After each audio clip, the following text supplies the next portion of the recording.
بيا كمال كنور أونلاين تي في كجن قواسمي مي جرام جديد مبايبن كجن شانل نور أونلاين تي في غوري جيجن بسبسكرايب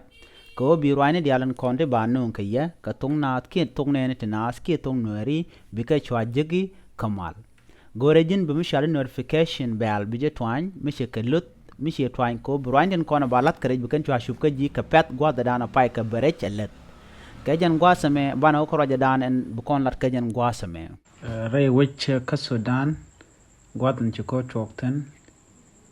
kam de ne karodian shikan mesh kapshong antama shikana mosh ka tana diok kan tan diok ni kan kangun shikana laro binedia la content re which kene the content chal ka ji humanitarian buka jibon bukan kanang dol wal ka kor chankel buka shang aroda ko en ko toga ka shang ka Saturday cho bene ka Sunday cha ne de toto cha mo ka jan bang to ka tana dio ko rodien ko ba mala mo bede tin ka tana dio ko lo cha ma cha kap chong chi well food program ba kan humanitarian chi ne ken shop ko dio chi gluten en liadien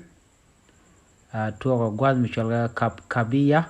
gwadanan jen yeten dienten kan humanitarian ke UN to ka nos Darfur ka shwane daro ko ken chwa mu ka bot ka chala de Sudanese doctor no ke Sudanese doctor union no take ne de jen dech ude baro de chanak ka kwi koran ci tok ka changa bakel ke Saturday chala de ne de chalke kide chalke RSF kitin kwa bot rama chalke general emeti rewich ka capital Khartoum menyen ke Sudan leader ki kwar Sudan chala do isha got dit rewich ka kap ka wa chajelok ba Läär mo Ramdan la president ki kwar de ni Sudan men kaba ke president ya wona mo e kach che tok tele gosi diri cha kap kashi Africa Union kana ne de kontila Arab state ke United States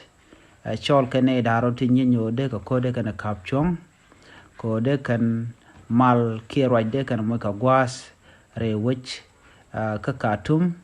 ka kwi civilian tin content ray which ka Khartoum ko kor memu ngotu woniam be peng medini jan bajanang ki be peng medini jan bajanag ray which cha chicken tan chu ko dok chicken kangun ano ba mala mo ba jalat ka je ki ba ne dia la kon tin goro de ka miss ka kwande ko ko kwan tin gor piu de ko ko piu de ne dia la civilian ray which de kan tan di ko to de kan ka use ka ja do de ka tin dia lat kan ka kan ko tan do de kan kalat sha kula la do kan tan di tin ko na sha ngun tel man mi yat ke re wich ka Sudan wa tan di ko to ka ron ka civilian ke ka je wich an tan di ko to ron ka ne dia la kon tin la diplomat tin jere wich ka tin wo rar tin wo ka winter gol ka Africa ke ka western world do dien che ron ka civilian tin content re wich ka Khartoum ke ka Sudan tel gwam de nar chu bar ka ja ke de ko gona kon wo tin ko tan dang jok kan tan de do ko to chala do ku ke dumelel ken gele rep dara gwa she baje long ana me kan tan de ko ronga kan den content jenten wo ka ren yale tin wo lo wine ken no man chala do sha evacuation chala sha jala ta wi to wan ko bane diala kon tin wo win to gol tin gor ko win gol ba ga yig nang ka ren yale mi ramatiak ka jan gwa samo bajanang ambassador ka kan ko ta nang de to korodien cha Läär mi chena mo cha janguna ken chi kan de ni god de ni daro to nyen chi kan mai kap chong tele man mi yat kare wich ka ko ta chu ko diok kwal kujino mi bukan lo ten mi tan dok chi ben ki dar chu wono no lo da mal dar teten na mo agenda na chalat mi jiram jidin channel me ngore jin bi subscribe ka bi jenyu ak bakane ko ken bi ataka mal